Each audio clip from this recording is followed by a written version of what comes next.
जो समय बहुत ही मुश्किल से सुलभ होता है। आप जी अभी अध्यात्म मार्ग से परिचित नहीं हैं। आपके शुभ संस्कार आपको यहाँ लाए हैं। अब धीरे धीरे आप इस ज्ञान से परिचित होते जाओगे। आप उस गए हुए समय को बहुत पछताओगे। सारा जीवन हमारे पूर्वज दादे परदादे इस रोजी रोटी के लिए ही पचकर मर गए। अंत में सभी कुल के कुल नाश हो गए और आज वो ना जाने किस प्राणी के शरीर में आज वो कष्ट उठा रहे होंगे। और यही स्पीड हमने पकड़ रखी थी, यही क्रियाएं हम कर रहे थे जब तक हमें ये ज्ञान नहीं हुआ था कि मनुष्य जीवन का एक वेरी इंपॉर्टेंट वर्क और है। और जो वेरी इंपॉर्टेंट काम था, घना जरूरी कार्य था मनुष्य जीवन का, उसको तो हम एक एक्स्ट्रा सा काम मान रखा था। 6 महीने में कभी चले गए अपने इष्ट धाम में, कोई त्योहार आया उस दिन कोई प्रसाद बना लिया और खा लिया, कभी थोड़ी बहुत कोई आरती मंत्र जैसे भी प्राप्त थे कर लिए। ये न तो कोई भक्ति थी, क्योंकि शास्त्र विरुद्ध होने से वो भक्ति भी नहीं थी, और न ही हमारी विशेष रुचि थी। आत्मा परमात्मा के बिना तड़पती रहती है, इसलिए वो कभी अंगड़ाई लेती थी तो काल ने ये 36 जाल बना रखे हैं। कोई तीर्थ बना दिया, कि तो मंदिर बनवा दिया, कहीं पर ये नकली संत बैठा दिए हुआ बाई बकने वाले, तो हम वहां जाकर अपनी आत्मा को संतोष दिलाते थे कि हमने मत्था टेक लिया, 5.25 का प्रसाद बांट दिया और नाम ले लिया गुरुजी से, हमारा कल्याण हो ही जाएगा। ऐसा नहीं था। ये सब काल की भूल भुलैया और हमारे अध्यात्म अज्ञान का ही परिणाम था। तो यहां आने से आपको सबसे पहले अध्यात्म ज्ञान से परिचित कराया जाता है।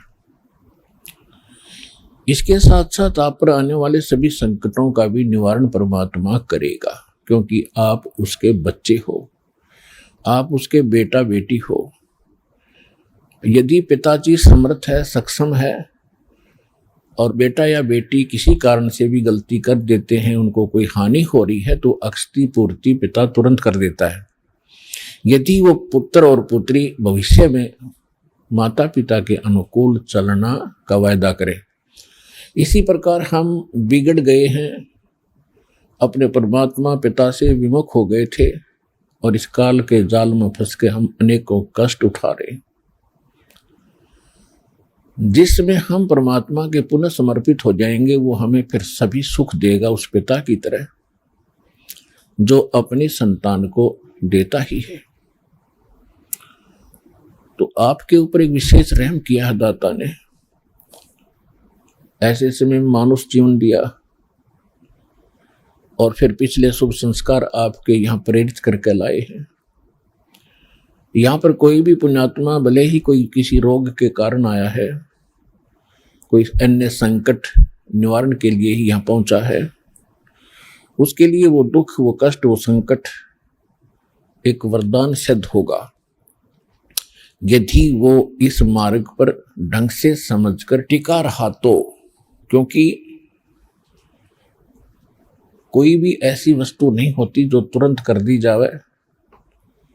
एक संकट आपका आशीर्वाद से निवारण कर भी दिया और आप संतुष्ट हो गए और चले गए, फिर आए नहीं, वो तो एक का दुख दूर हुआ, आपके जीवन में ना जाने कितने संकट और आने से हैं। और यहाँ आते रहोगे तो उन सभी का निवारण सहज में होता रहेगा, आपको पता भी नहीं चलेगा कि कोई आपत्ति हमारे पर आनी थी। उसको परमात्मा पहले ही दूर कर देगा। किन के संकट दूर करेगा? जो परमात्मा पर समर्पित हो जाएंगे। समर्पित हमने कैसे होना है? जैसे पतिव्रता स्त्री अपने पति के अतिरिक्त किसी अन्य पुरुष में कभी भी पति वाला भाव नहीं करती,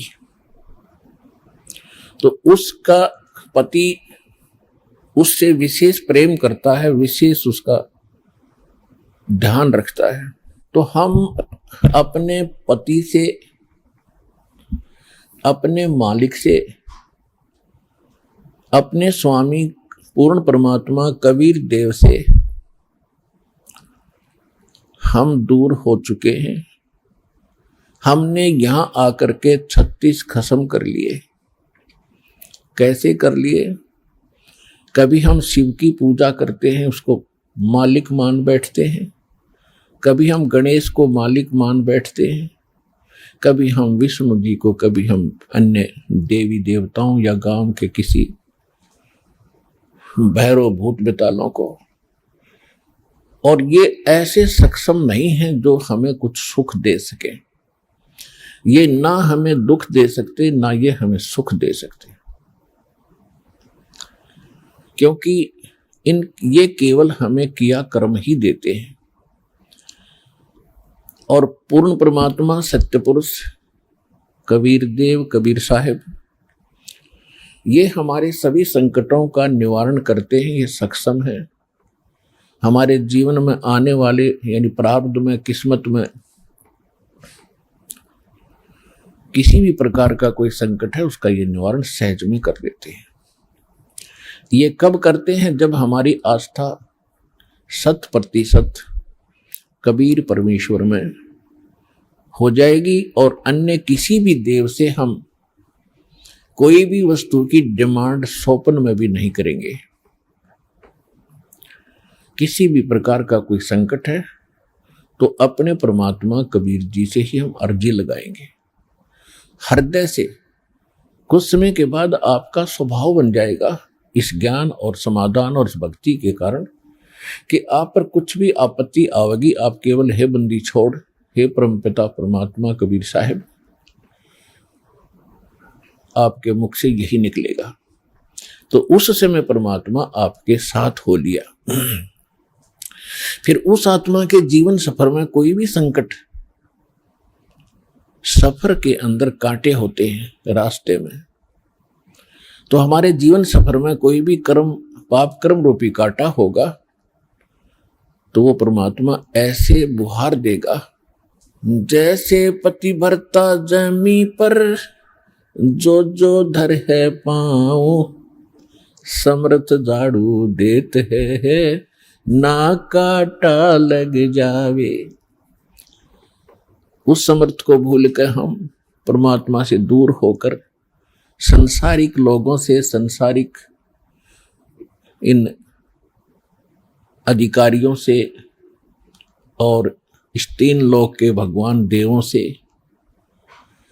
हम इनसे अपना संकट निवारण की इच्छा करते रहे। ये हमारी अध्यात्म ज्ञान की जो है कमी थी, त्रुटि थी।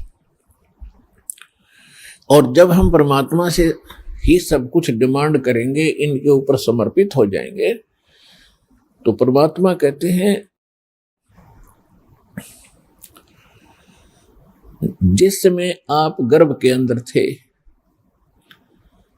उस समय आपके साथ कौन था? ना माँ थी, ना पिता था, ना कोई अन्य सगा संबंधी था। अकेले आप और परमात्मा, बीच में कोई नहीं था। उस समय आप सीधी पुकार कर रहे थे, हे परमात्मा मुझे इस नरक से निकाल दे। माँ के गर्भ में बहुत पीड़ा होती है। उस पीड़ा को हम बाहर आने से भूल जाते हैं, क्योंकि त्रिगुण में माया, इन 3 गुणों के प्रभाव से हम बहुत ज्यादा प्रभावित होकर के अचेत हो जाते हैं। वो पिछली सब शुद्ध बुद्ध समाप्त हो जाती है। और परमात्मा आप कितना साक्षी है कि अंदर माँ के पेट में आपको उसने पाला, माँ के गर्भ से बाहर आने से पहले आपकी कैसी व्यवस्था कर दी, वो कितना चिंता करता है आपकी। दांत नहीं थे तो माँ के स्तन में दूध भेज दिया, और उससे पहले एक टोपा दूध नहीं था माँ के स्तन में। जो परमात्मा इतना भविष्य की आपकी चिंता करता है, और बाहर आकर के आप स्वयं इतने इंटेलिजेंट बन गए, चतुर बन जाते हो, धनी बनने के लिए, अपनी सुरक्षा करने के लिए, अपने को सुखी बनाने के लिए लोगों को लूटते हो, रिश्वत लेते हो, चोरी करते हो, डाके मारते हो। आप भगवान के विधान को भूल गए, आपको याद नहीं है। जो परमात्मा आपकी इतनी केयर टेक करता है, इतनी देखभाल पहले से चिंतित है, तो अब कौन सा वो दूर है आपसे। आपको केवल प्रारब्ध तो मिलेगा ही मिलेगा जो आपकी किस्मत में लिखा है, उसको तो उसको भी मिलेगा जो भक्ति नहीं करते। लेकिन भक्ति करने का उद्देश्य मूल यही होता है, आत्म कल्याण हो, और इस जीवन में हमारा कोई पाप कर्म हो, कोई कष्ट आना हो, उसका भी निवारण हो। तो उसका निवारण तो एक ही से हो सकता है, उस परम पिता परमात्मा पूर्ण ब्रह्म से। अन्य भगवान, अन्य ये देव, वो संकट निवारण नहीं कर सकते। पाप के हमारे किस्मत में लिखे हुए कर्म को वो नहीं समाप्त कर सकते, वो भोगना ही पड़ता है। केवल कबीर देव, कबीर साहब, ये हमारे इन पाप का नाश कर सकता है, हमारे जीवन को सुखी कर सकता है। तो क्या बताते हैं,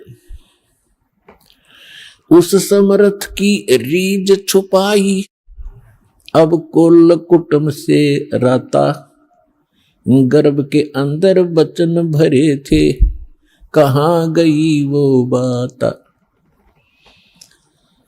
अब देखो परमात्मा फिर आकर हमें सचेत करते हैं, क्योंकि काल ने तो हमारे ऊपर पर्दा डाल दिया, बुद्धि पर पत्थर गिर दिए। माँ के गर्भ से बाहर आते ही हम सब कुछ भूल गए, नए सिरे से पढ़ाई जाती है। ये तेरा चाचा, ये तेरी चाची, ये तेरी माँ, ये तेरे पिता, मामा, ये बुआ, और कै ख ग ग, ये नए सिरे से पढ़ाई जाते हैं। हम इतने जो है अचेत हो जाते हैं, और परमात्मा फिर आकर हमें फिर नए सिरे से याद दिलाते हैं कि उस समर्थ की रीझ छुपाई। उस समर्थ ने आपके ऊपर प्रसन्न होकर के आपकी प्रार्थना सुनी। रीझ माने खुश होकर के आप पर जो रहम किया, वो रीझ आपके ऊपर प्रसन्न हुए। उस समर्थ की रीझ छुपाई, वो भूल गया तो उस मालिक के उस रहम को। अब कुल कुटुंब तय राता, अब भूल गया ये तेरा बेटा या कोठी या कार, ये मेरा, ऐसे वैसे सारा दिन इसी भूल भुलैया में जीवन नाश कर रहा है। और गर्भ के अंदर बचन भरे थे, कहाँ गई वो बात। अब परमात्मा याद दिलाते हैं, अब कहाँ गई वो तेरी बात जब नुका था माँ के पेट में कि हे परमात्मा एक बार मुझे बाहर निकाल दे, कभी भी गलती नहीं करूंगा, आपकी याद गणी रखूंगा और आप पर पूरा विश्वास करूंगा। निर्वाह के लिए कार्य करते समय भी आपकी याद कभी नहीं भूलूंगा। और अब हम क्या करते हैं, केवल सांसारिक इन कार्यों में सारा जीवन लगाते हैं। भगवान की याद तो कभी कोई चर्चा करता तभी आती है, ना तो स्वप्न में भी ना आती है हमारे को। तो उसके लिए क्या बताते हैं कि वो परमात्मा जब आपको माँ के गर्भ में भी सुरक्षित रखता है, आपके बाहर आने से पहले आपके आहार के लिए माँ के स्तन में दूध भेजता है, तो आगे आने वाले जीवन में जो तूने जैसा किया है उसमें क्या वो कमी करेगा। तो इस आधार से भी हमने उन बुराइयों से हट जाना चाहिए जो हम स्वयं धनी बनना चाहते हैं। चोर मिलावट करके, झूठ बोल के, चोरी करके हम इस तरह जो धनी बनना चाहते हैं, रिश्वत लेकर, तो ये हमारी भूल है। ये पैसा ऐसे एकत्रित किया हुआ आपके पास नहीं रहे। परमात्मा आप पर रहम करेगा और उसकी भक्ति सत्य करोगे तो जो प्रारब्ध है वो तो आपका मिलेगा मिलेगा, लेकिन उस प्रारब्ध के अंदर जो कांटे हैं कर्म के वो नहीं दुख देंगे, और फिर प्रारब्ध से अधिक भी देगा, क्योंकि परमात्मा के पास वो समर्थ है, वो उनके पास एक वीटो पावर है, वो केवल कबीर साहब के पास है। जैसी आपकी श्रद्धा और लगन देखेगा, विश्वास और दृढ़ता देखेंगे तो आपको किस्मत से अधिक भी देंगे, अच्छा भी देंगे, और आपके पाप रूपी कर्मों के कांटों को भी वो पहले ही निकाल देंगे। आप तक तो आने भी नहीं देंगे। वो जब आप पर समर्पित हो जाओगे उनके ऊपर कैसे समर्पित होंगे, और फिर वो कैसे करेगा। जो पति भरता पति से राती, आन पुरुष नहीं भावे, बस पी हर में सुरत प्रीतम में, ऐसे जान लगावे। कि जैसे पतिव्रता अपने पति से ही लीन रहती है, आन पुरुष अन्य पुरुष नहीं भावे, उसके मन में स्वप्न में भी नहीं आता अन्य पुरुष के प्रति कोई भी कुविचार। और यदि वो लड़की अपने माँ के चली जाती है तो भी अपने पति की शुद्ध, वो मुख से नहीं बोलती लेकिन अंदर से वो नहीं भूल पाती। ऐसे ही आप उस परम पिता पर आश्रित हो जाओगे। कहीं पर भी आप काम कर रहे होगे, किसी भी फील्ड में, चाहे दुकान, मजदूरी, किसानी या नौकरी, तो आप उसी लड़की की तरह उस पर अपने पति यानी कबीर भगवान को, परमात्मा को, उस मंत्रों को, उसके रहम को आप कभी भूल नहीं पाओगे। तो उस समय आपका नाता उस परम पिता से जुड़ चुका है। यदि आप पल पल पर भूल जाते हो, याद नहीं रहती है भगवान की मेहर, तो अभी आपकी समर्पण भाव में कोई कमी है, जिस कारण से भगवान ने आपको दृढ़ता से नहीं पकड़ा है।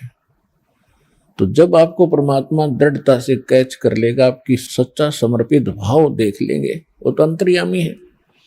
तो उस समय कहा है कि जैसे पतिव्रता जमीन पर और जो जो धर है पांव, जितने कदम रखती है, समर्थ झाड़ू देत है, ना काटा लग जाए। इतना दयालु है ये कबीर भगवान। आपके जीवन रूपी सफर में आपके कदम रखने से पहले आपके वो पाप रूपी कांटों को बुहार देगा, झाड़ू दे देगा आपके रास्ते में, कि कहीं मेरी प्यारी आत्मा को कांटा ना लग जाए। अब दास देख रहा है, जिसने आज 20-20 वर्ष हो गए नाम लिए, ने 10-10 वर्ष हो गए, 15-15 वर्ष हो गए, 5-5 वर्ष हो गए, 6-6 वर्ष हो गए,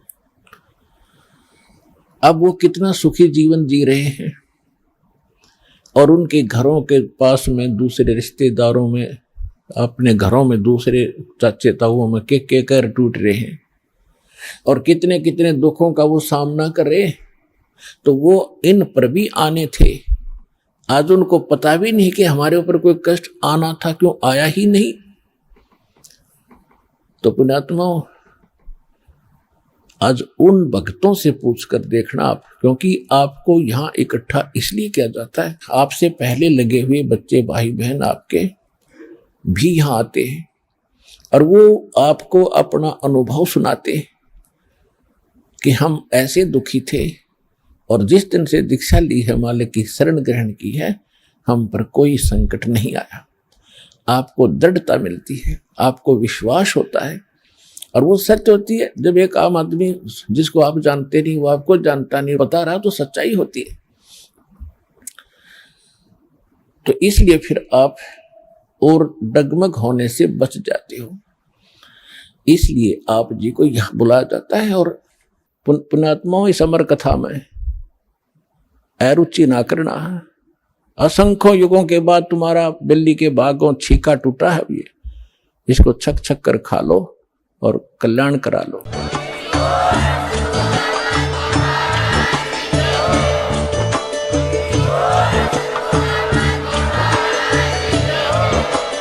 आप सुन रहे थे जगत गुरु तत्वदर्शी संत रामपाल जी महाराज जी के मंगल प्रवचन। अधिक जानकारी के लिए विजिट कीजिए हमारी वेबसाइट www.jagatgururampalji.org। संत रामपाल जी महाराज जी के शुभ आशीर्वाद से पूरे विश्व भर में 500 से भी ज्यादा नाम दीक्षा केंद्र हैं, जिन पर संत रामपाल जी महाराज जी द्वारा ऑनलाइन निशुल्क नाम दीक्षा दी जा रही है। अपने नजदीकी नाम दीक्षा केंद्र का पता करने के लिए संपर्क करें 8222880541।